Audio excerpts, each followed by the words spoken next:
जान बची तो लाखों पाए। हम बात कर रहे हैं सवर्ण जाति को रिप्रेजेंट करने वाले उन सांसदों विधायकों की जिनकी यूजीसी के कारण सांस फूल रही।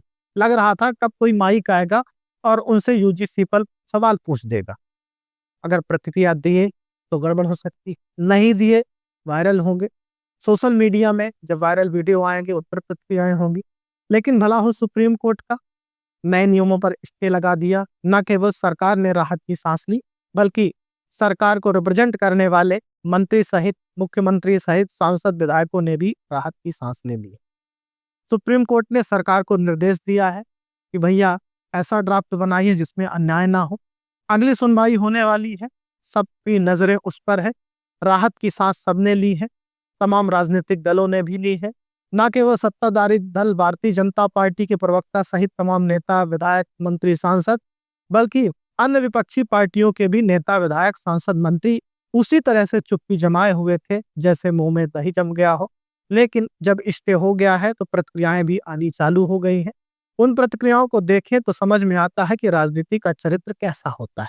प्रतिक्रियाएं देख के लगता है कि किस तरह से राजनीति में जब बातें की जाती हैं तो समझ के भी नासमझ बना जाता है, और इसी कारण जनता मन ही मन उन बातों पर हंसती भी है। प्रतिक्रियाएं भी आजकल सोशल मीडिया में स्पष्ट तौर पर देती है। ऐसा ही नजर भी आ रहा है। भारतीय जनता पार्टी के सांसद, विधायक, मंत्री सहित बसते नजर आ रहे थे। कई बार तो हर हर महादेव के नारे भी आपने सुन लिए थे। अब उसी बिहार से गिरिराज सिंह का बयान आया इसके के बाद न केवल सुप्रीम कोर्ट को धन्यवाद दिया, बल्कि पीएम मोदी और गृह मंत्री अमित शाह को धन्यवाद देने से नहीं चूके, जबकि स्टे सुप्रीम कोर्ट ने लगाया था।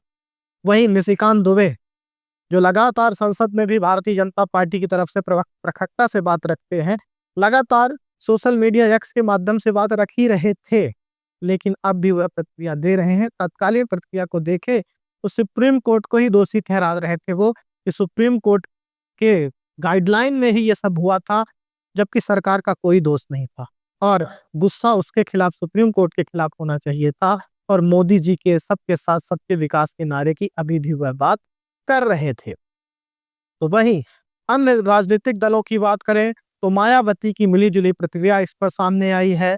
अखिलेश यादव की प्रतिक्रिया सबके सामने पहले से ही आ चुकी है, लेकिन टीएमसी के सांसद की प्रतिक्रिया और वहीं कांग्रेस के सांसद की प्रतिक्रिया को देखें तो समझ में आता है कि आखिर जब बात संभल गई है तो कैसे उसमें रोटी सेक लेनी चाहिए। हालांकि यूजीसी में जब मामला पूरी तरह गर्म था तो किस तरह से राजनीतिक दल और राजनीतिक दल के नेता, प्रवक्ता सहित ऐसा लग रहा था कि आखिर किस बिल में छुप गए हैं और किस तरह से मीडिया से बच के घूम रहे हैं। यानी कोई भी ऐसा राजनीतिक दल नहीं था, न उसके प्रवक्ता थे, न उसके नेता थे, जो खुलकर कोई बात सामने रख सके। सुप्रीम कोर्ट ने जब स्टे लगाया उसके बाद ये सारी प्रतिक्रियाएं आनी चालू हुई हैं, और इससे समझ में आ जाता है कि आखिर राजनीति का चरित्र कैसा होता है। और इसीलिए हमने कहा कि जब बयान आते हैं उन तमाम क्रियाओं प्रतिक्रियाओं के बाद, तो जनता उन पर रिएक्शन देती है और मन ही मन जनता मुस्कुराती भी है, क्योंकि जनता है जो सब कुछ जानती है। अब जब स्टे हो गया है, अगली सुनवाई और इसको लेकर तरह तरह के अनुमान लगाए जा रहे हैं। अब इस पर भी बातें होने लगी है कि कैसे फेस सेविंग की जाएगी और कैसे इस डैमेज को कंट्रोल किया जाएगा।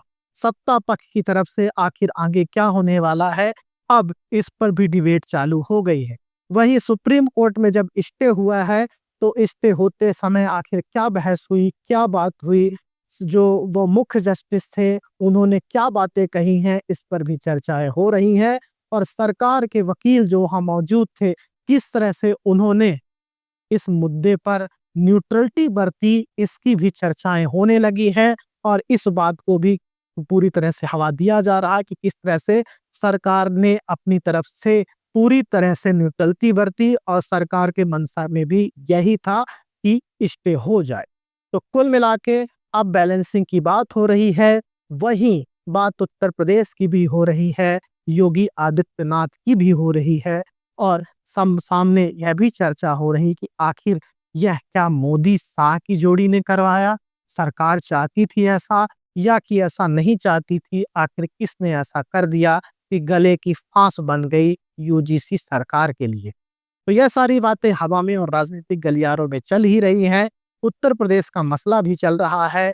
तो कुल मिलाकर यूजीसी ने राहत की सांस तो अभी फौरी तौर पर दे दी है, लेकिन कहते हैं कि जो बात निकलती है वो दूर तलक जाती है। राजनीति में कोई घटनाक्रम तत्कालिक नहीं होता है, उसके दूरगामी परिणाम होते हैं। तो आखिर दूरगामी परिणाम यूजीसी पर क्या होंगे, इस पर सबकी नजर तो बनी ही रहेगी। लेकिन नेतागिरी और इस लोकतंत्र में आखिर नेतागिरी की क्या कलाकारी होती है, यूजीसी पर सब निकलकर सामने आ गई। जनता है जनार्दन है, सब कुछ जानती भी है और समझती भी है। और अब तो जमाना जेन जी और क्रियाओं प्रतिक्रियाओं का है, वह आ ही रही है। आप लोग देखिए, समझिए और कमेंट बॉक्स पर जरूर बताइए। धन्यवाद।